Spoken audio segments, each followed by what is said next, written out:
บริษัทโอเชียนมีเดียขอนำเสนอธรรมะจากหลวงพ่อพุทธานิโยแห่งวัดป่าสารวันเรื่องพิจารณาชีวิต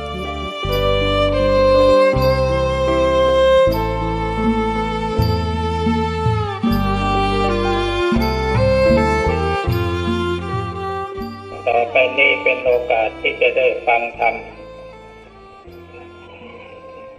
วันนี้เป็นวันธรรมสวนะ แรม15 ค่ำเดือน10แสดงว่า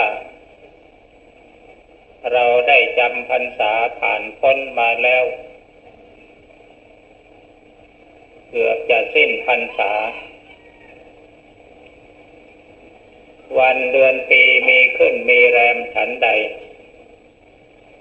ชีวิตของมนุษย์เราก็มีขึ้นมีแรมเช่นเดียวกันนับตั้งแต่วันเราถือปฏิสนธิในครรภ์ของมารดาเจริญเติบโตขึ้นมาจนครบกำหนดคลอดออกมาจนกระทั่งเติบโตมาเป็นผู้ใหญ่อย่างเต็มที่อันนี้เป็นการขึ้นของชีวิตในเมื่อเจริญขึ้นอย่างเต็มที่แล้วสภาพร่างกายและจิตใจก็เปลี่ยนแปลงไปมีแนวโน้มไปในทางที่เรียกว่าแก่ความแก่นั่นคือวันเดือนปีข้างแรมเราส่วนมากชีวิตอยู่ในวัยแรมกันทั้งนั้นและผู้ที่เกิดมาสุดท้ายภายหลังแม้ว่าเราจะยังมีอายุน้อยชีวิตยังหนุ่มยังสาวอยู่ในระยะที่กำลังขึ้นคือเจริญขึ้นแต่พอเจริญขึ้นเต็มที่แล้วก็ต้องเดินตามรอยของผู้เกิดก่อนไปดังนั้นอันนี้ก็เป็นแนวทางที่ให้เราได้ถือคติเป็นการพิจารณาชีวิตของเราพระพุทธเจ้าท่านจึงสอนให้เราพิจารณาเนืองๆว่าเรามีความแก่เป็นธรรมดาล่วงพ้นความแก่ไปไม่ได้เรามีความตายเป็นธรรมดามีความเจ็บเป็นธรรมดา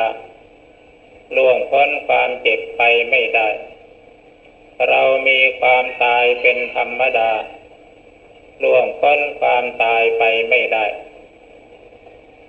อันนี้คือความเป็นไปแห่งวิถีชีวิตของเรา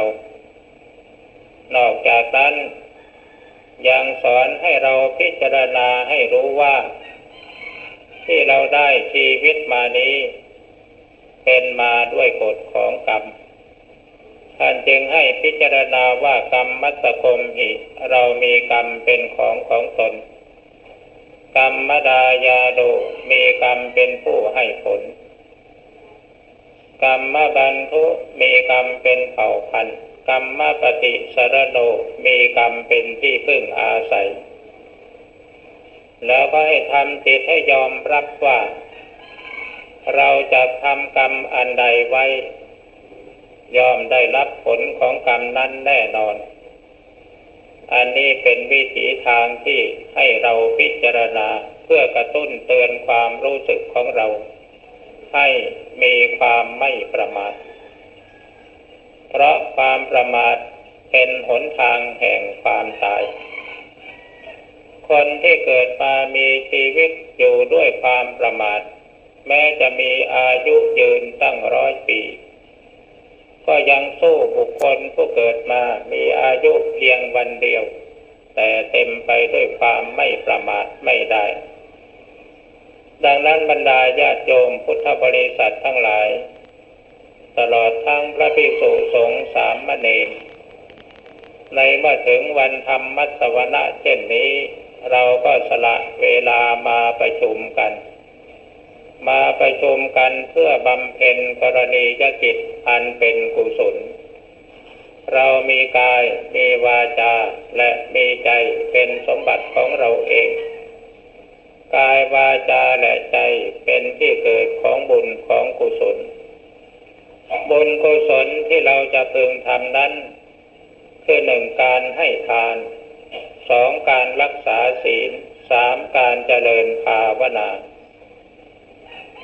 ทานังเมปริสุทธังทานที่เราให้เป็นทานที่บริสุทธิ์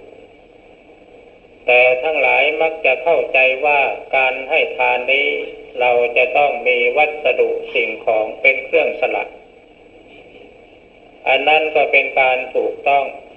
แต่ถ้าหากจะเข้าใจว่าการให้ทานคือการสละสิ่งของอันเป็นสมบัติส่วนตัวเพื่อประโยชน์แก่บุคคลอื่นโดยถ่ายเดียวนั้นเรายังเข้าใจแค่ในคำว่าการให้เช่นอย่างท่านทั้งหลายได้สมาทานศีลห้าศีลแปดลงไปแล้วนั่นแหละได้ชื่อว่าเป็นการให้อภัยทานคือการไม่ฆ่าไม่เบียดเบียนไม่ข่มเหงไม่รังแกอันนี้ชื่อว่าเป็นการให้อภัยทานญาติโยมทั้งหลายสละเวลามาทำบุญสนทานกันในวัดก็ได้ชื่อว่าให้คือให้สละเวลามาเฝ้าพระพุทธเจ้าคือพระพุทธรูปในวัดให้เวลามาเพื่อได้ทัศนะคือได้เห็นพระภิกษุสงฆ์สามเณรผู้ปฏิบัติดีปฏิบัติชอบอันนี้ก็ได้ชื่อว่าการให้เรียกว่าการให้ทานเหมือนกันทีนี้การรักษาศีลท่านทั้งหลายก็ได้สมาทานมาแล้วศีลห้าศีลแปดเป็นข้อวัดปฏิบัติ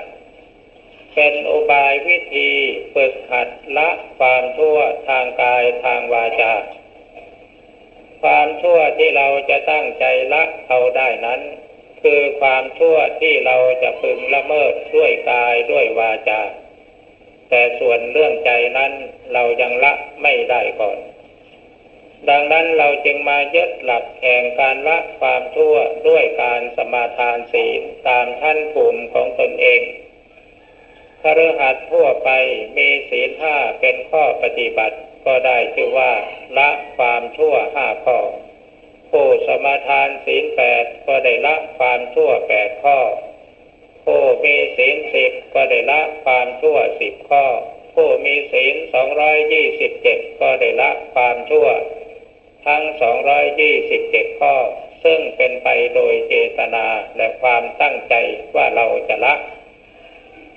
เรามาฝึกหัดละความชั่วดังที่กล่าวแล้วจนเกิดความคล่องตัวเกิดความชำนิชำนาญมีเจตนาอันแน่วแน่ว่าเราจะละความชั่วอันนั้นจริงๆโดยไม่กลับกรอกเสื่อมคลายอันนี้ได้ชื่อว่าเป็นการตั้งใจละความชั่วตามพุทธบริษัทที่ท่านสอนว่าสัพพปาปัสสะอาการนังการไม่ทำบาปทั้งปวงการไม่ทำบาปทั้งปวงก็หมายถึงว่าการงดเว้นตามศีลสิกขาบทที่เราสมาทานมาแล้วนั้นท่านผู้ใดรักษาศีลให้บริสุทธิ์ได้ตามขั้นตามภูมิของตนได้ชื่อว่าเป็นผู้ละความชั่วได้โดยเจตนาคือความตั้งใจ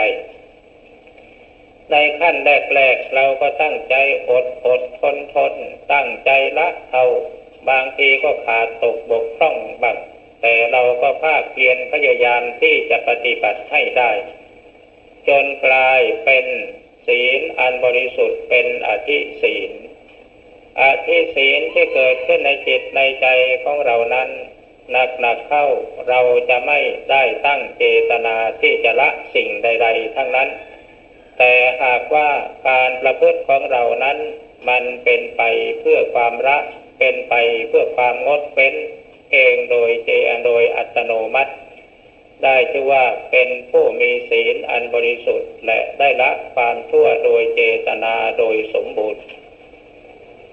ท่านทั้งหลายได้สมาทานศีลตามขั้นตามภูมิของตนแล้ว ขอทุกท่านจงได้โปรดทำความภาคภูมิใจว่าเรามีศีลอันบริสุทธิ์แล้วบริสุทธิ์ทางเมสีลังศีลของเราบริสุทธิ์แล้วบริสุทธิ์ทางเมสีลังศีลของเราบริสุทธิ์แล้วบริสุทธิ์ทางเมสีลังศีลของเราบริสุทธิ์แล้วปริสุทธโธอหังคันเตปริสุทธโธติมังพุทโธธัมโมสังโฆทาเลตุข้าพเจ้ามีศีลอันบริสุทธิ์แล้วขอพระพุทธเจ้าพระธรรมพระสงฆ์จงทรงข้าพเจ้าไว้ว่าเป็นผู้มีศีลบริสุทธิ์นี่คือความบริสุทธิ์แห่งศีลเพื่อเป็นอุบายวิธีการที่จะปลูกฝังเจตนาให้มั่นคงในการละความชั่วสมเด็จพระผู้มีพระภาคเจ้าจึงสอนให้เราบำเพ็ญสมาธิภาวนาการบำเพ็ญสมาธิภาวนาเป็นบุญกิริยาวัตถุอันหนึ่งซึ่งเรียกว่าภาวนาไมยบุญสำเร็จด้วยการภาวนาการให้ทานบุญสำเร็จด้วยการให้ทานเรียกว่าทานไมยบุญสำเร็จด้วยการให้ทานศีลไมยบุญสำเร็จด้วยการรักษาศีลภาวนาไมยบุญสำเร็จด้วยการภาวนาดังนั้นณโอกาสนี้ขอท่านทั้งหลายจงตั้งใจกำหนดจิตบริกรรมภาวนาการบริกรรมภาวนานั้นเป็นอุบายวิธีทำจิตให้เข้าถึงพระพุทธเจ้าพระธรรมพระสงฆ์อย่างแน่นอนเมื่อท่านผู้ใดบำเพ็ญสมาธิด้วยบริกรรมภาวนาให้จิตสงบลงเป็นสมาธิตั้งแต่อุปจารสมาธิอัปปนาสมาธิลงไปแล้วสภาพจิตจะกลายเป็นผู้รู้ผู้ตื่นผู้เบิกบานเมื่อท่านทั้งหลายทำจิตให้เป็นผู้รู้ผู้ตื่นผู้เบิกบานได้ชื่อว่าเป็นผู้เข้าถึงพระไตรสรณคมคือพระพุทธพระธรรมพระสงฆ์อย่างแท้จริงเป็นอันว่าได้พระพุทธเจ้าเป็นสรณะเมื่อได้พระพุทธเจ้าคือผู้รู้ผู้ตื่นผู้เบิกบานไว้ในจิตในใจแล้วการทรงไว้ซึ่งความรู้สึกเช่นนั้นก็ได้ชื่อว่าได้พระธรรมเป็นสรณะความที่มีสติสัมปชัญญะสังวรระวังตั้งใจว่าเราจะละความชั่วประพฤติความดีอยู่ทุกขณะจิตทุกลมหายใจได้ชื่อว่าเป็นผู้ได้พระสงฆ์เป็นสรณะนี่เป็นอุบายวิธีทำจิตทำใจให้เข้าถึงพระพุทธเจ้าพระธรรมพระสงฆ์ว่าเป็นสรณะดังนั้นณโอกาสนี้จึงขอเชิญท่านทั้งหลายกำหนดจิตบริกรรมภาวนาหรือพิจารณาอันใดอันหนึ่งซึ่งเป็นอารมณ์ของจิตที่ท่านเคยคล่องตัวและเคยพิจารณามาแล้วจนกว่าจิตจะสงบลงมีสมาธิอันประกอบด้วยองค์คือมีวิตกวิจารปีติสุขเอกคตาเมื่อเราสามารถทำสมาธิจิตให้เกิดมีวิตกวิจารปีติสุขเอกคตานั่นคือสมาธิเบื้องต้นได้เกิดขึ้นกับจิตของเราแล้วจิตที่มีสมาธิที่ประกอบด้วยวิตกนั้นเป็นอย่างไรยกตัวอย่างเช่นท่านกำลังบริกรรมภาวนาพุทโธพุทโธอยู่พอบริกรรมภาวนาไปแล้วจิตของท่านบริกรรมภาวนาพุทโธพุทโธพุทโธลังไม่อยู่นั่นเรียกว่าจิตได้วิตกคือไม่ต้องตั้งใจจะบริกรรมภาวนาแต่จิตก็ภาวนาพุทโธพุทโธพุทโธเองและพร้อมๆกันนั้นก็มีสติสัมปชัญญะรู้พร้อมอยู่ในขณะจิตที่บริกรรมภาวนาพุทโธพุทโธอันนี้จิตได้วิตกวิจารในขั้นต้นในบางครั้งเราอาจจะภาวนาพุทโธพุทโธพุทโธพอจิตหยุดบริกรรมภาวนาพุทโธจิตไปนิ่งสว่างอยู่อันนั้นจิตก็มีวิตกคือวิตกถึงความสว่างที่มีอยู่ในจิต แล้วก็มีสติสัมปชัญญะรู้พร้อมอยู่ที่จิตในขณะที่จิตมีความสงบนิ่งสว่างอยู่นั้นจิตกลายเป็นผู้รู้ผู้ตื่นผู้เบิกบานขึ้นมาพร้อมๆกันนั้นก็มีปีติมีความสุขและมีความสงบได้ชื่อว่าได้สมาธิในขั้นต้นนักภาวนาทั้งหลายอย่าไปกลัวสมาธิครูบาอาจารย์ของเราสอนให้ภาวนาพุทโธพุทโธพุทโธพุทโธแต่ในบางครั้งเราลืมไปเราไม่เชื่อครูบาอาจารย์บางทีเราก็ไปเชื่อบุคคลที่ภาวนาไม่เป็นบางทีเขาจะกล่าวว่าภาวนาพุทโธแล้วจิตมันจะไปนิ่งติดความสงบเป็นสมถะไม่ถึงวิปัสสนาอันนี้อย่าไปเชื่อครูบาอาจารย์ของเราได้ทำมาแล้วภาวนาพุทโธเพียงอย่างเดียวเท่านั้นแม้ในปัจจุบันนี้ก็มีหลักฐานพยานบางท่านภาวนาพุทโธพุทโธพุทโธแล้วจิตสงบนิ่งสว่างมีปีติมีความสุขมีความสงบจนกระทั่งตัวหายไม่ปรากฏว่ามีตัวมีตนมีร่างกายปรากฏมีแต่จิตดวงเดียวสงบสว่างสวัยนิ่งลุกโผล่อยู่เหมือนกับไฟลุกอยู่ในใจฉะนั้นบางทีผู้ที่ไม่รู้เรื่องของสมาธิอย่างละเอียดพอจิตสงบปุ๊บลงไปสว่างโปร่งขึ้นแล้วก็เกิดตกใจว่าทำไมจิตของคนเรามันจึงลุกเป็นไฟขึ้นมาได้นี่มันเป็นอย่างนั้นก็เป็น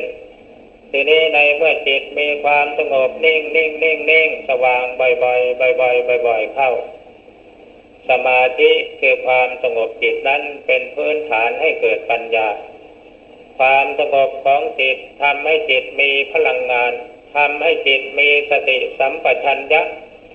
เมื่อจิตมีสติสัมปชัญญะแม้มันจะอยู่ในความสงบลึกละเอียดสักปานใดก็ตามแต่เมื่อมันออกจากสมาธิจากความสงบมาแล้วมันจะมีความคิดเกิดขึ้นความคิดที่เกิดขึ้นนั่นแหละคือปัญญาถ้าหากว่าเรามีสติตามรู้ทันความคิดอยู่ทุกขณะจิตทุกลมหายใจเรียกว่าปัญญาเกิดจากสมาธิถ้าหากขณะใดที่เรามีสติตามรู้ไม่ทันจิตก็กลายเป็นความฟุ้งซ่านจริงอยู่ในขณะที่จิตสงบนิ่งโดยกายไม่ปรากฏความรู้สึกนึกคิดอื่นๆมันจะไม่มีแต่จิตสงบนิ่งสว่างอยู่เฉยๆแต่เมื่อจิตเลิกจากความสงบนิ่งสว่างแล้วถอนออกมาก็รู้ว่ามีกายเท่านั้นแล้วจิตมันก็จะเกิดความคิดพุทขึ้นมานี่ปัญญามันเกิดขึ้นแล้วนะเกิดขึ้นตอนนี้ตอนที่จิตสงบนิ่งเงียบสว่างจนไม่มีตัวนั่นปัญญามันไม่เกิดจริงแต่เราสามารถที่จะมีปัญญารู้ได้เมื่อเราออกจากสมาธิมาว่านี่คือสมาธิและเราจะรู้ว่านี่เราภาวนาได้สมาธิแล้วนี่จิตของเราถึงพระพุทธเจ้าพระธรรมพระสงฆ์แล้วนี่จิตของเราเป็นผู้รู้ผู้ตื่นผู้เบิกบานแล้วนี่คุณธรรมที่ทำคนให้เป็นพระพุทธเกิดขึ้นในจิตในใจของเราแล้วนี่คือปัญญาที่จะเกิดจากสมาธิถ้าว่าสมาธิไม่เกิดขึ้นอย่างนี้เราก็ไม่รู้เช่นนั้นเมื่อจิตถอนออกมาจากสมาธิเช่นนั้นจิตมีความคิดเกิดขึ้นเมื่อใดสติสัมปชัญญะจะตามรู้ความคิดนั้นทันทีเพราะอาศัยพลังแห่งความสงบอันนั้นเป็นมูลฐานดังนั้นท่านผู้ภาวนาทั้งหลายอย่าไปกลัวว่าจิตมันจะไปสงบนิ่งอยู่เฉยๆไม่มีทางมันจะสงบนิ่งอยู่ก็เฉพาะในขณะที่นั่งหลับตาอยู่เท่านั้นแต่เมื่อออกจากที่นั่งหลับตาแล้วมันก็ไม่สงบเพราะเรามีภาระธุรกิจที่จะต้องทำยืนเดินนั่งนอนกินดื่มทำพูดคิด นั่นคือภารกิจอันเป็นเรื่องชีวิตประจำวันคนที่ไม่มีสมาธิมาก่อนยืนก็ยืนด้วยความไม่มีสติเดินก็เดินด้วยความไม่มีสตินั่งก็นั่งด้วยความไม่มีสติกินดื่มทำพูดคิดก็ด้วยความไม่มีสติแต่ผู้มีจิตผ่านสมาธิมาแล้วบ่อยๆยืนก็มีสติรู้อยู่เดินก็มีสติรู้อยู่นั่งก็มีสติรู้อยู่นอนก็มีสติรู้อยู่กินเดินทำพูดคิดก็มีสติรู้อยู่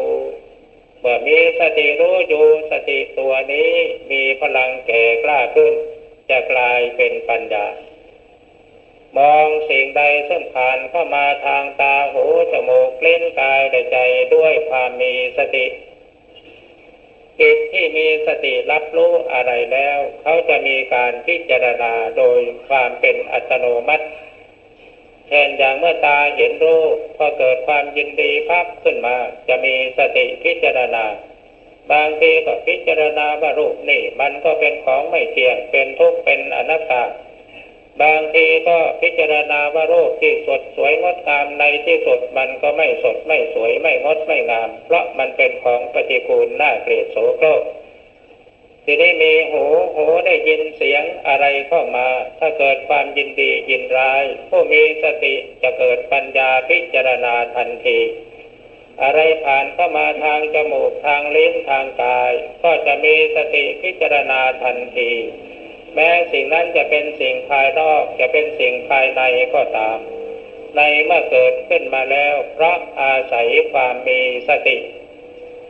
เขาจะมีความรู้พร้อมและมีการเตรียมพร้อมมีตาก็เป็นตามีศีลมีธรรมไม่ใช่ตาหาเรื่อง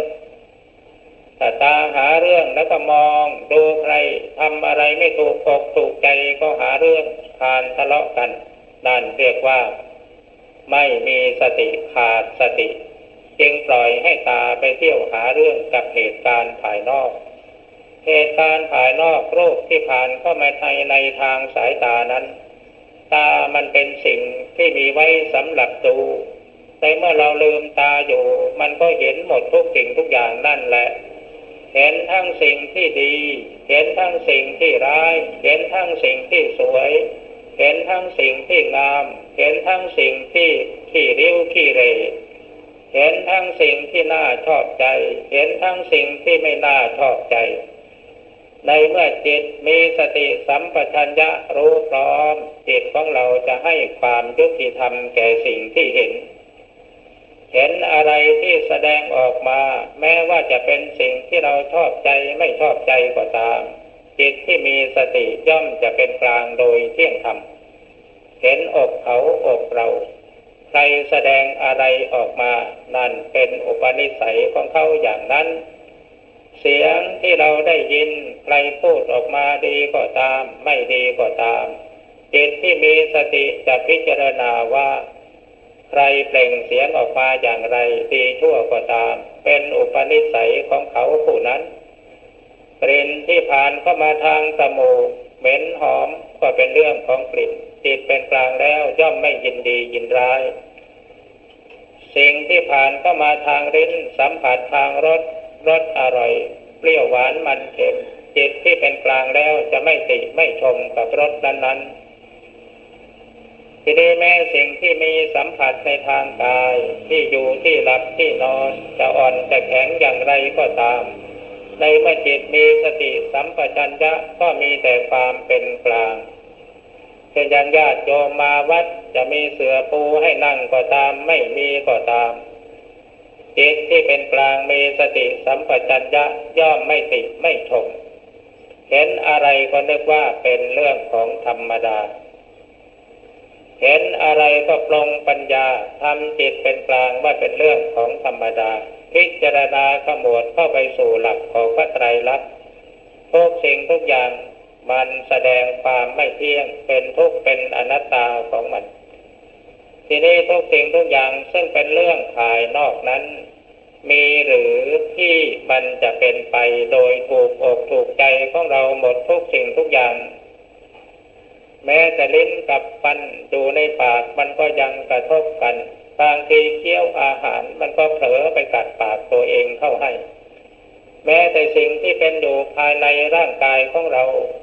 ยังควบคุมไม่ได้ตลอดไปหมดทุกสิ่งทุกอย่างเรื่องอะไรที่เราจะไปควบคุมบุคคลอื่นและสถานการณ์สิ่งแวดล้อมให้มันเป็นไปตามใจของเราเพราะฉะนั้นสมเด็จพระภูมิพระภาคเจ้าท่านจึงให้มีสติสัมปชัญญะพิจารณาสิ่งต่างๆอะไรเกิดขึ้นให้พิจารณาน้อมไปสู่พระไตรลักษณ์อนิจจังไม่เที่ยงทุกขังเป็นทุกข์อนัตตาไม่ใช่ตัวไม่ใช่ตนโดยในหลักธรรมจักรปวัตตนสูตรท่านให้ยกเอาขันธ์ห้าขึ้นมาพิจารณารูปังภิกขเวอนัตตาดูก่อนภิกษุทั้งหลายรูปเป็นของไม่เที่ยงรูปเป็นอนัตตาดูก่อนภิกษุทั้งหลายรูปเป็นอนัตตาไม่ใช่ตัวไม่ใช่ตนรูปคือร่างกายแม้แต่ร่างกายของเราเนี่ยมันก็ไม่ใช่ตัวไม่ใช่ตนไม่ใช่ของเราไม่ใช่ของเขาถ้าว่ามันเป็นของเราจริงๆทำไมมันจึงแก่ทำไมมันจึงเจ็บทำไมมันจึงตายหรือบางทีทำไมมันจึงไม่อยู่ในอำนาจในเมื่อเราแก่เฒ่าชราการมาแล้วชราชัดชริตาหัตถปาดาอนัสสวามือเท้ามันก็ไม่อยู่ในอำนาจแข้งขาตีนมือมันก็ไม่อยู่ในอำนาจนั่นคือลักษณะแห่งอนัตตาเพราะฉะนั้นเราจึงไม่ได้ในรูปของเราคือร่างกายของเรานี้ว่า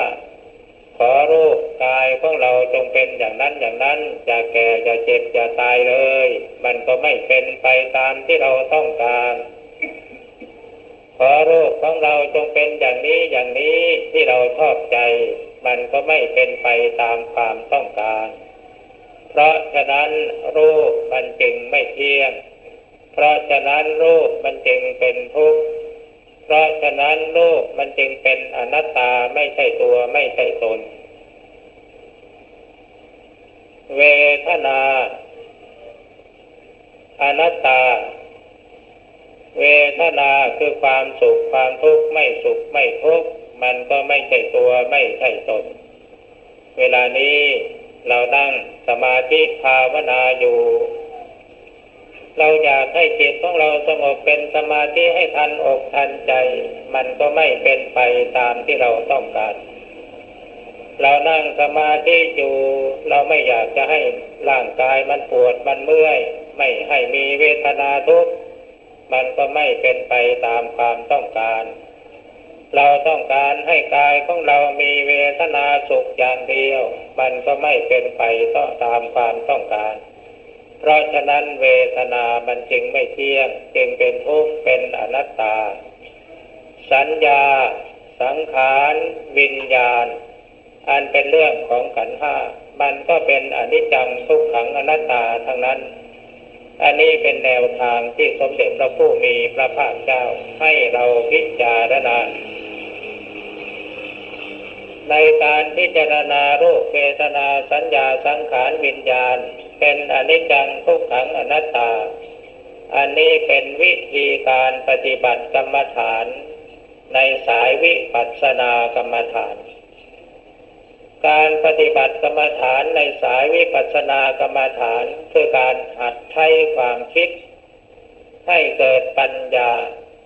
จินตามยปัญญาปัญญาเกิดจากการคิดเราฟังเทศน์เราจดจำได้แล้วก็มีความรอบรู้อันนั้นปัญญาเกิดเพราะการฟังเรียกว่าสุตตามยปัญญาในเมื่อเราฟังรู้แล้วเราน้อมเอาสิ่งที่เราฟังรู้มาพิจารณาในใจอีกทีหนึ่งเช่นอย่างฟังเรื่องของรูปเวทนาสัญญาสังขารวิญญาณเป็นอนิจจังทุกขังอนัตตาแล้วเราก็เอามาพิจารณาว่ารูปก็ไม่เที่ยงสัญญาก็ไม่เที่ยงเวทนาไม่เที่ยงสังขารไม่เที่ยงวิญญาณไม่เที่ยง พิจารณาไปจนกว่าจิตมันจะสงบลงเป็นสมาธิหรือจิตมันอาจจะพิจารณาไปเองโดยอัตโนมัติถ้าว่าจิตกำหนดรู้รูปเวทนาสัญญาสังขารวิญญาณเองโดยอัตโนมัติโดยที่เราไม่ได้ตั้งใจ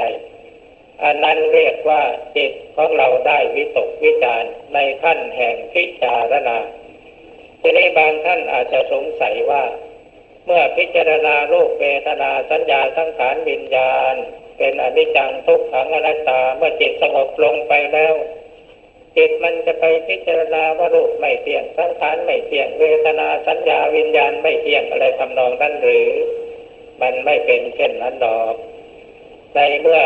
เราอาศัยการคิดพิจารณาในเบื้องต้นว่ารูปเวทนาสัญญาสังขารวิญญาณไม่เที่ยงเป็นทุกข์เป็นอนัตตา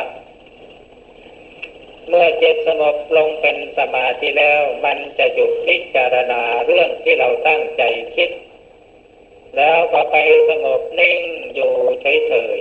ๆในขณะที่มันสงบนิ่งอยู่เฉยๆมันก็จะรู้ว่ารูปยังปรากฏอยู่รูปยังปรากฏอยู่มันก็มองเห็นว่ามีรูปในเมื่อจิตรู้สึกว่ารูปมีอยู่เวทนาสุขทุกข์มันก็เกิดขึ้นที่รูปสัญญาก็เกิดขึ้นที่รูป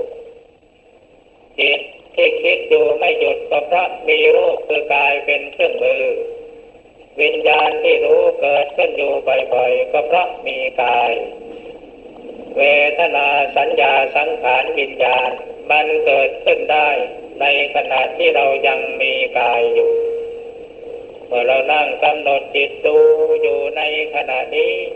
เรารู้ว่ามีกายอะไรผ่านเข้ามาสัมผัสกายเราก็รู้แล้วว่าอะไรเป็นที่สบายเราก็รู้เวทนาสัญญาสังขารวิญญาณก็หายไปหมดยังเหลือแต่จิตสงบนิ่งสว่างอยู่เหมือนกันกับบริกรรมภาวนาในเบื้องต้นแล้วรูปเวทนาสัญญาสังขารก็หายไปยังแต่จิตสงบนิ่งสว่างไสวเป็นกลางโดยเที่ยงธรรมสุขก็ไม่มีทุกข์ก็ไม่มีทำไมมันจึงไม่มีเพราะกายหายไปสุขทุกข์คือเวทนาเป็นเวทนานี้มันเกิดจากกายเมื่อกายมีอยู่สุขทุกข์ก็ยังปรากฏอยู่เมื่อกายมีอยู่สัญญาความทรงจำก็ยังมีอยู่เมื่อกายมีอยู่จิตที่คิดนึกก็ยังมีอยู่ในเมื่อกายมีอยู่จิตคิดนึกสัมผัสรู้อะไรวิญญาณก็ยังมีอยู่เมื่อกายดับไปแล้วเวทนาสัญญาสังขารวิญญาณดับไปหมดนี่มันเรื่องของเรื่องมันเป็นอย่างนี้แม้แต่ในทางที่คุณธรรมบังเกิดขึ้นเช่นเราภาวนาจิตสงบลงไปแล้ววิตกวิจารปีติสุขมันก็ปรากฏได้ในขณะที่ยังมีกายอยู่แต่ถ้าจิตสงบละเอียดลงไปจนกระทั่งกายหายไปแล้วยังเหลือแต่จิตสงบนิ่งว่างสว่างไสวอยู่รู้อยู่แต่ภายในกายไม่มีวิตกวิจารปีติสุขมันก็หายไปหมดยังเหลือแต่จิตสงบนิ่งเป็นหนึ่งเป็นเอกัคคตากับอุเบกขาจิตที่เรียกว่าเป็นอุเบกขาในขั้นนี้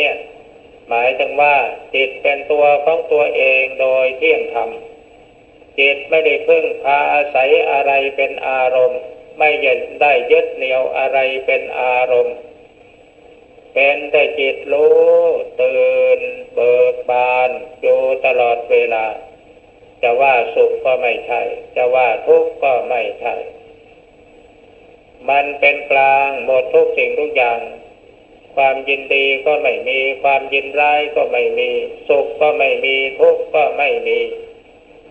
เพราะกายหายไปแล้วความยินดีก็ดีความยินร้ายก็ดีสุขก็ดีทุกข์ก็ดีเราเกิดมีสัมผัสรู้ได้เฉพาะในขณะที่เรามีกายในเมื่อกายหายไปแล้วสุขทุกข์มันก็ไม่ปรากฏมีแต่ความเป็นกลาง เพราะฉะนั้นจิตที่สงบลงเป็นอัปปนาสมาธิท่านจึงว่ามันเหลือแต่เอกัคคตากับอุเบกขานี่ถ้าท่านผู้ใดภาวนาไปถึงขั้นนี้แล้วจะรู้เองเพราะฉะนั้นสมาธิขั้นอุปจารก็ดีขั้นสมถะก็ดีเป็นสิ่งจำเป็นที่นักภาวนาจะต้องรีบเร่งเอาให้ได้เมื่อเรามีสมาธิขั้นสมถะขั้นอุปจาระหรือขั้นอัปปนาได้ชื่อว่าเรามีสมาธิที่ดำเนินเข้าไปสู่การทำจิตของตนเองให้เป็นพุทธะผู้รู้ผู้ตื่นผู้เบิกบานในตอนนี้จิตเป็นตัวของตัวเองโดยเด็ดขาดอัตตาทีปะมีตนเป็นเกาะคือเป็นที่ยึดอัตตะสรณามีตนเป็นที่พึ่งอัตตาหิอัตโนนาโถมีตนเป็นที่พึ่งของตนนี่ถึงแล้วอัตตาหิอัตโนนาโถตนเป็นที่พึ่งของตนอยู่ที่ตรงนี้ในตอนแรกๆนี่เราพยายามทำจิตของเราให้เป็นที่พึ่งของตนให้ได้ซะก่อนในเมื่อจิตมีสมาธิจิตมีความเป็นที่พึ่งของตนได้โดยเด็ดขาดแม้ว่าจิตนั้นจะมีแต่ความสงบนิ่งอยู่เรื่อยๆก็ไม่เป็นไรไม่ต้องไปเดือดเนื้อร้อนใจไม่ต้องไปนึกว่าเมื่อไรจิตมันจะเกิดวิปัสสนาเมื่อไรจะเกิดภูมิความรู้เมื่อไรจะได้ฌานเมื่อไรจะได้ญาณเมื่อมีสมาธิมันก็มีฌานจิตสงบลงเป็นอุปจารสมาธิมีภาวนาอยู่ก็มีวิตกวิจารปีติสุขเอกคตาก็ได้ฌานที่หนึ่งแล้วเมื่อจิตหยุดภาวนาจิตนิ่งสว่างไสวมีปีติมีความสุขมีความเป็นหนึ่งก็ได้ฌานที่สองเมื่อปีติหายไปมีแต่สุขกับเอกคตาก็ได้ฌานที่สามเมื่อสุขหายไปเพราะกายหายไปหมดแล้วมีแต่เอกคตากับอุเบกขาจิตก็ได้ฌานที่สี่นี่ภาวนาได้ฌานแล้วจะไปเดือดเนื้อร้อนใจอะไรกันปัญญาในเมื่อเรามีญาณมีฌานมีสมาธิก็มีฌานในเมื่อมีฌานแล้วก็ญาณมันก็มีขึ้นมาเองเมื่อมีญาณมันก็มีปัญญาเมื่อญาณแก่กล้าก็บันดาลให้จิตเกิดภูมิความรู้ขึ้นมาภูมิความรู้ที่เกิดกับจิตก็คือความคิดนั่นเองความคิดที่มันผุดขึ้นมาเป็นเรื่องของธรรมะบางทีมันก็จะผุดขึ้นมาว่ากายของเรานี่มันเป็นอย่างนี้เนาะมันมีแต่ของปฏิกูลน่าเกลียดโสโครกสกปรกมีแต่ความไม่เที่ยงเป็นทุกข์เป็นอนัตตาอันนี้ปัญญามันบังเกิดขึ้นมาเพราะมีญาณในเมื่อปัญญาบังเกิดขึ้นมาอย่างนี้เรามีสติสัมปชัญญะตามรู้ปัญญาที่มันเกิดขึ้นนั่นไอ้เจ้าปัญญานี่มันก็ไปก็มันเรื่อยไปไอ้ตัวสติก็ตามรู้ก็มันเรื่อยไปควบคุมกันไปอยู่กำกับกันไปอยู่จิตอารมณ์สติไม่พลากจากกันนั่นคือจิตได้ภูมิวิปัสสนาขึ้นมาแล้วเมื่อเป็นเช่นนั้นเรื่องอะไรที่เราจะไปกลัวว่าจิตมันจะติดสมถะไม่มีทางถ้าว่าจิตมันจะไปติดสมถะกันจริงๆครูบาอาจารย์ท่านก็ไม่สอนแต่ถ้าจิตจะติดสมถะจิตสมาธิในขั้นฌานก็ดีนี่ดีกว่ามันไม่ได้อะไรเลยถ้ามันได้แต่ความคิดโดยความตั้งใจภูมิปัญญาความรู้ไม่เกิดขึ้นมาเองโดยอัตโนมัติถ้าไม่คิดก็ไม่รู้ถ้าไม่คิดก็ไม่มีความรู้เมื่อตั้งใจคิดจึงเกิดความรู้อันนี้มันเป็นสติปัญญาธรรมดาเด้แต่ถ้าอยู่ๆแล้วมันคิดของมันขึ้นมาเองปรุงขึ้นมาเองเป็นเรื่องของธรรมะปรุงขึ้นมาแล้วก็มีปีติมีความสุขควบคู่กันไปมีความสงบควบคู่กันไปความคิดจิตมีความคิดอยู่มันสงบได้อย่างไรมันสงบอยู่กับหน้าที่ที่มันกำหนดพิจารณาอารมณ์อยู่ในปัจจุบันนั้นมันไม่เอาเรื่องอื่นเข้ามาแทรกมาแซง ธรรมะที่เกิดขึ้นมาพุทขึ้นมาสติก็รู้อยู่ที่จุดที่มันผุดขึ้นมานั่นแล้วมันไม่ได้แสไปในทางอื่นกำหนดรู้อารมณ์จิตอยู่ตลอดเวลานี่คือความสงบจิตในขั้นวิปัสสนาความคิดก็คิดอยู่ไม่หยุดสติก็ตามรู้อยู่ไม่หยุดไม่พลั้งเผลอนั่นคืออะไรอัตโนโจทยัตตานังเรามีสมรรถภาพที่จะเตือนตนด้วยตนเองการภาวนานี้แม้ว่าเราจะไม่เห็นอะไรเป็นรูปเป็นร่างก็ตามให้มันรู้มันเห็นความเป็นจริงของกายของเราว่าปัจจุบันนี้กายของเรามีอยู่หรือเปล่าเมื่อกายมีอยู่เวทมองเห็นเวทนาหรือเปล่าเมื่อกายมีอยู่ความทรงจำอดีตสัญญามันเกิดขึ้นมาหรือเปล่าเมื่อกายมีอยู่ความคิดความปรุงแต่งมันมีอยู่หรือเปล่าเมื่อกายมีอยู่วิญญาณรู้ทางตาหูจมูกลิ้นกายมันมีอยู่หรือเปล่าในเมื่อมันมีอยู่แล้วมีสติสัมปชัญญะรู้ทันอยู่หรือเปล่านี่รู้กันที่ตรงนี้เห็นกันที่ตรงนี้ไอ้เรื่องที่จะไปเห็นสิ่งอื่นๆภายนอกเห็นนางฟ้าเทวดาอินทร์พรหมยมยักษ์เห็นเมืองสวรรค์เห็นเมืองนิพพานอันนั้นมันเป็นมโนภาพต่างหากหรอกต้องรู้กายของตนเองรู้ใจของตนเองนั่งภาวนาไปนานๆมันเมื่อยมันปวดถ้าทนต่อไปมันก็ทรมานร่างกายเปลี่ยนอิริยาบถเสียนี่เรียกว่ารู้เรื่องของกายถ้าหากว่ากายมันสบายนั่งไปแล้วมันสบายเพราะอาศัยพลังของปีติและสุขซึ่งเกิดขึ้นในทางจิตก็นั่งต่อไปอย่าไปฝืนมันถ้าสิ่งใดจะเป็นการทรมานกายมากเกินไปเราก็เปลี่ยนอิริยาบถเพราะกายอันนี้ถ้าทรมานมากนักมันก็ทรุดโทรมทำให้เกิดเจ็บปวดหนักๆเข้าทำให้เกิดโรคภัยไข้เจ็บ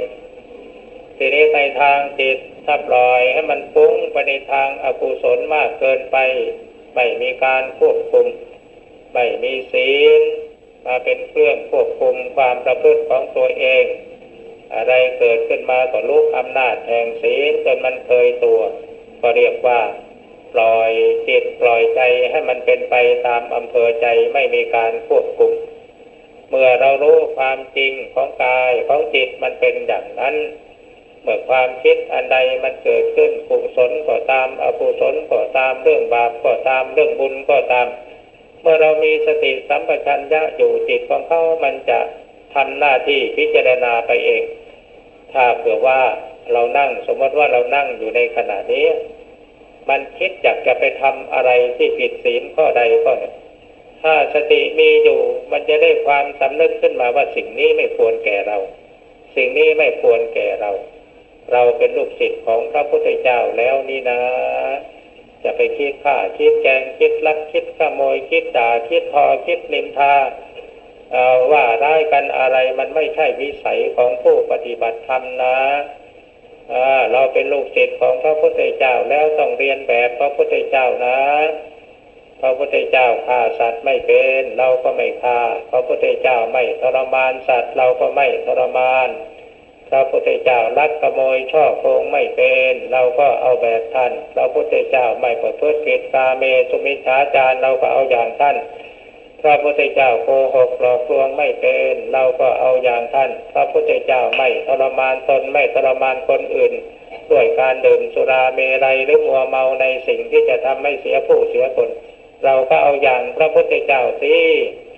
ถ้าหากเราไม่เอาอย่างพระพุทธเจ้าเราก็ไม่ใช่ลูกศิษย์ของพระพุทธเจ้าเท่านั้นเองพระพุทธเจ้าท่านเวลาท่านนั่งสมาธิเพื่อจะตรัสรู้พยามารปล่อยอาวุธร้ายไปหมายจะทำลายพระองค์ก็มีแต่แผ่เมตตาให้พยามารลูกกระสุนหรืออาวุธที่พยามารปล่อยมาแทนที่จะถูกพระพุทธเจ้ากลายเป็นดอกไม้บูชา นี่ในทำนองเดียวกันเราเป็นลูกศิษย์ของพระพุทธเจ้าใครด่ามาปุ๊บเราก็แผ่เมตตาให้ไม่สนใจในคำด่าเขาด่าปากเขาโน่นคนโน่นเขาด่าเราเขาสร้างบาปให้กับเขาเองเราไม่รับเอาซะแล้ววัวมันเข้าคอกไหนมันก็กลับเกิดไปสู่คอกนั้นคนที่ด่าไม่มีใครรับไม่มีใครรับคำด่ามันก็เปรียบเหมือนการถมน้ำลายขึ้นฟ้าแล้วมันก็ลงมาลดหน้าของตัวเองนี่ต้องพิจารณาอย่างนี้นักปฏิบัติเพราะฉะนั้นถ้าหากว่าเรากระทบอารมณ์อะไรก็ปล่อยไปซะจนสุดขีดไม่มีการยับยั้งไม่มีสติสัมปชัญญะพิจารณาเราก็ขาดคุณสมบัติความเป็นลูกศิษย์ของพระพุทธเจ้าเท่านั้นเองกฎหรือระเบียบที่จะประพฤติบำเพ็ญตนให้เป็นลูกศิษย์ของพระพุทธเจ้าอย่างแท้จริงที่เราจะตั้งใจปฏิบัติโดยเจตนาคือศีลเรามาฝึกสมาธินี้เพื่ออบรมจิตของเราให้มีพลังงานมีสติสัมปชัญญะมีปัญญาเพื่อให้จิตของเรานี่เป็นลูกศิษย์ของพระพุทธเจ้าเองโดยอัตโนมัติโดยไม่ต้องควบคุมเมื่อจิตมีสภาวะรู้ตื่นเบิกบานก็ได้ชื่อว่าจิตมีคุณธรรมความเป็นพุทธะ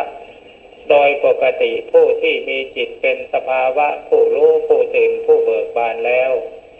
แม้ว่าอยู่ในสมาธิสภาพจิตเป็นอย่างนั้นเมื่อออกจากสมาธิมาแล้วความรู้สึกสำนึกผิดชอบชั่วดีมันจะมีอยู่ตลอดเวลา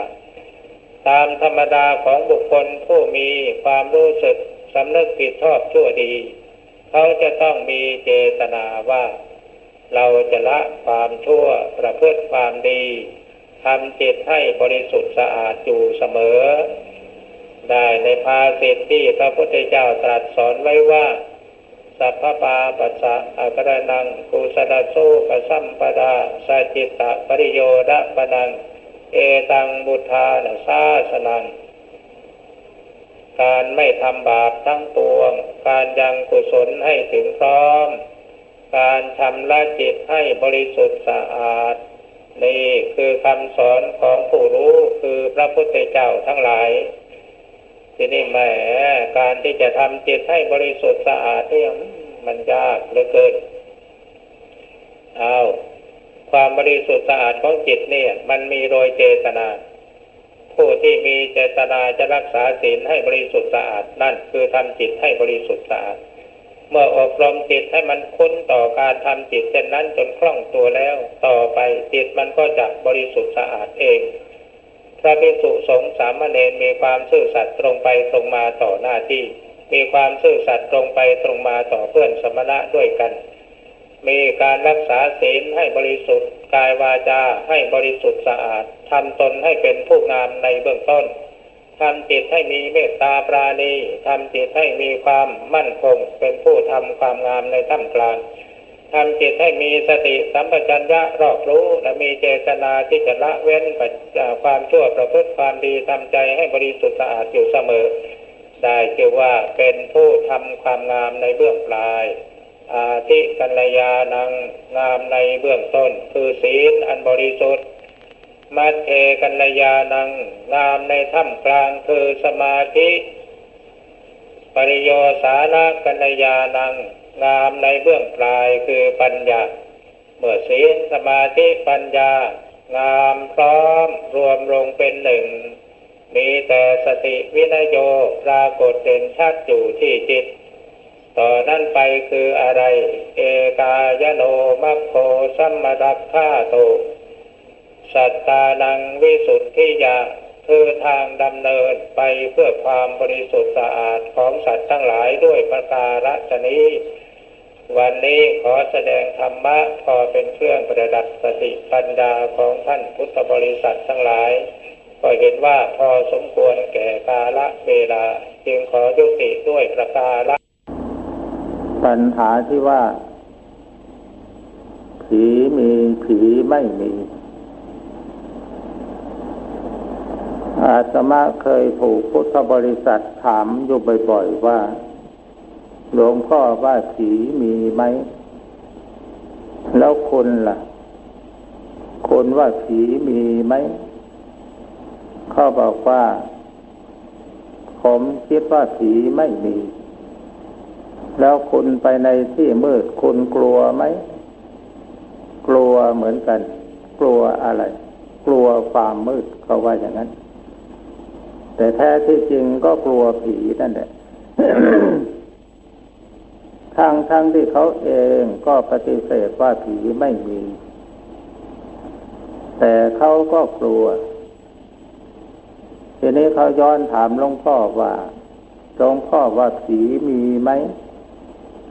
หลวงพ่อก็บอกว่าหลวงพ่อเคยโดนผีมันตบหน้ามาแล้วหลวงพ่อก็ว่าผีมีเพราะฉะนั้นใครยังไม่โดนผีตบหน้าหรือไม่เคยเห็นผีในเมื่อได้ยินคำว่าผีให้รับฟังเอาไว้ถ้ามีใครเขาบอกว่าผีมีทั้งที่เราไม่เคยเห็นผีเราไปยอมรับว่าผีมีก็ออกจะเป็นการเชื่อถืออย่างงมงายแต่ว่าไม่ควรรับและไม่ควรปฏิเสธเพียงแต่ว่ารับฟังเอาไว้สมัยนี้เป็นสมัยวิทยาศาสตร์การศึกษาเจริญรุ่งเรืองโลกทุกวันนี้เขาถือว่าเขาเป็นผู้มีความรู้เจนจบถึงระดับปริญญาเอกไปจบปริญญาเอกแล้วก็รู้เท่าที่รู้เท่าที่เรียนรู้แต่สิ่งที่เรายังเรียนไม่ถึงเรียนยังไม่รู้ยังมีอีกมากเพราะฉะนั้นสิ่งใดที่เรายังไม่รู้สิ่งใดที่เรายังไม่เห็นอย่ารับรองและปฏิเสธเพียงจะรับฟังเอาไว้จนกว่าเราจะพิสูจน์ให้รู้ได้โดยความเป็นจริงอันนี้คือหลักมันทีนี้ปัญหาว่าที่ว่าหลวงพ่อเคยโดนผีตบหน้ามาแล้วหลวงพ่อก็รับรองว่ามีผีมีสมัยเมื่อปีพ.ศ. 2500ไปสร้างวัดอยู่แห่งหนึ่งที่ตรงนั้นมีคนฆ่ากันตายหลังจากที่คนถูกฆ่าตายในที่ตรงนั้นเจ้าของที่ทำประโยชน์อะไรก็ไม่ได้ผีมันไม่ยอมให้ทำขืนไปทำไปตัดต้นไม้ต้นหนึ่งมันก็ไปทำให้เจ็บให้ไข้บางทีก็ไปสิงเอาขู่เข็นว่าจะหักคอให้ตายอย่างนั้นอย่างนี้ เจ้าของที่ก็กลัวแล้วในเมื่อทำที่ตรงนั้นทำอะไรไม่ได้ก็เลยยกให้พระไปสร้างวัดหลวงพ่อเป็นผู้พาหมู่ไปสร้างวัดตอนแรกไปปักกรดอยู่ใต้ร่มไม้อยู่กันได้3 วัน 3 คืนก็ไม่มีเหตุการณ์อะไรเกิดขึ้นพอคืนที่ 4หลังจากที่เดินจงกรมนั่งสมาธิเสร็จแล้วประมาณ 4 ทุ่มจะจำวัดตามกำหนด ทีนี้พอนอนลงไปพอรู้สึกว่าจิตกำลังเริ่มรวมมีอาการเคลิ้มในสายตามองเห็นจุดเป็นกลุ่มคล้ายๆก็กับปุยนุ่นวิ่งมาทางทิศตะวันตกแล้วพอมาถึงมีมาสัมผัสใบหน้าเหมือนกับมือถูกฝ่ามือตกพอเสร็จแล้วก็ลุกขึ้นมานั่งสมาธิทันทีกลัวว่าผีมันจะหักคอ วันนั้นตกลงเดินจงกรมนั่งสมาธิอยู่ตลอดคืนย่างรุ่งพอเดินจงกรมไปประเดี๋ยวเสียงมันก็ตกลงมาเสียงของหนักๆตกลงมาจากยอดไม้เหมือนกับโยนก้อนหินหนักๆลงมาแต่พอเดินไปดูแล้วไม่มีอะไรเดินไปเดินมาเดี๋ยวมันก็ดังขึ้นมาอีกไปดูก็ไม่มีอะไร ทีนี้พอเสร็จแล้วตอนตี 3จะมาเข้าที่นั่งสมาธิยังไม่ได้หลับตายังไม่ได้กำหนดจิตมองไปข้างหน้าเห็นแสงโตขนาดลูกมะพร้าว2 แสงวิ่งไล่กัน ทีนี้มันวิ่งไปใกล้ๆที่พักของพระองค์หนึ่งไปวิ่งบนอ้อมมุ้งพระอยู่ในใจก็นึกว่าพระองค์นี้จะตื่นพอเห็นอะไรเป็นขวัญตาหรือไม่หนอพอนึกแค่นั้นมันก็พละจากพระองค์นั้นวิ่งตรงมายังหลวงพ่อก็กำหนดจิตท้าทายกับมันว่าถ้าแกแน่จริงแล้วก็ให้แกวิ่งมาชนหัวอกข้าตายแล้วให้สำเร็จพระนิพพานนะพอมันวิ่งมาห่างประมาณสัก5 วามันก็ดับวูบลงไปอันนี้เป็นสิ่งที่มองเห็นด้วยตาไม่ได้หลับตาจิตสงบสว่างแล้วฝันไป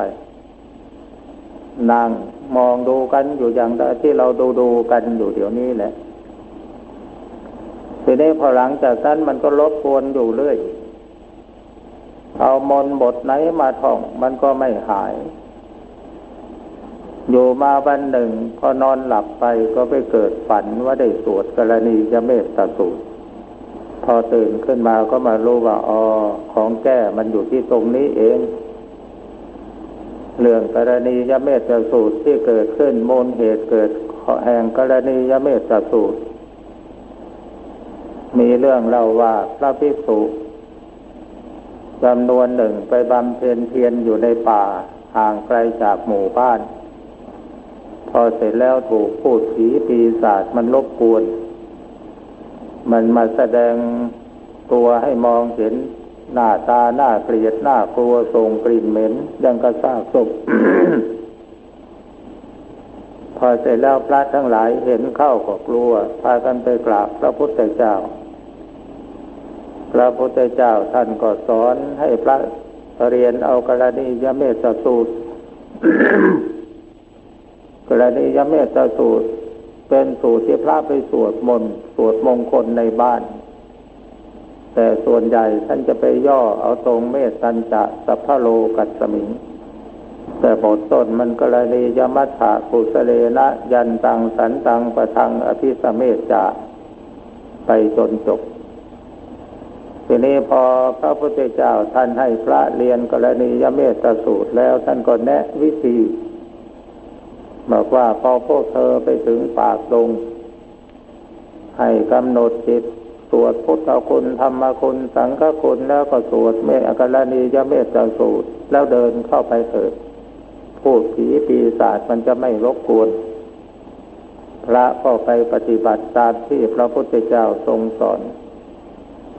พอเสร็จแล้วเข้าไปอยู่ป่าพวกพูดผีปีศาจมันก็ไม่รบกวนมันยังแถมมาป้องกันเสียงสัตว์เสียงอะไรต่ออะไรไม่ให้มารบกวนพระภิกษุสงฆ์อีกเพราะฉะนั้นถ้าใคร สงสัยว่าบ้านช่องของตัวเองจะมีพูดผีปีศาจรบกวนอย่าไปหาหมอมนต์หมอกลหมอคาถาอาคมอะไรต่างๆมาขับไล่เขาให้สวดมนต์ไหว้พระสวดอิติปิโสสวากขาโตสุปฏิปันโนแล้วก็หาตำราถ้าใครสวดกรณียเมตตาสูตรได้ก็สวดถ้าสวดไม่ได้เอาตำรามากลางสวดก็ได้จบแล้วแผ่เมตตา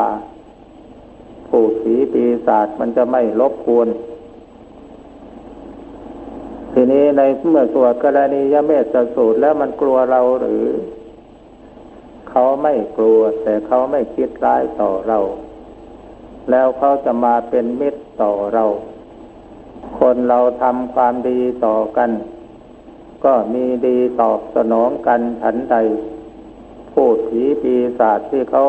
อยู่ในโลกอื่นถ้าเราทำดีต่อเขาเขาก็ให้คุณต่อเราเหมือนกันเพราะฉะนั้นพระพุทธเจ้าท่านจึงสอนให้แผ่เมตตา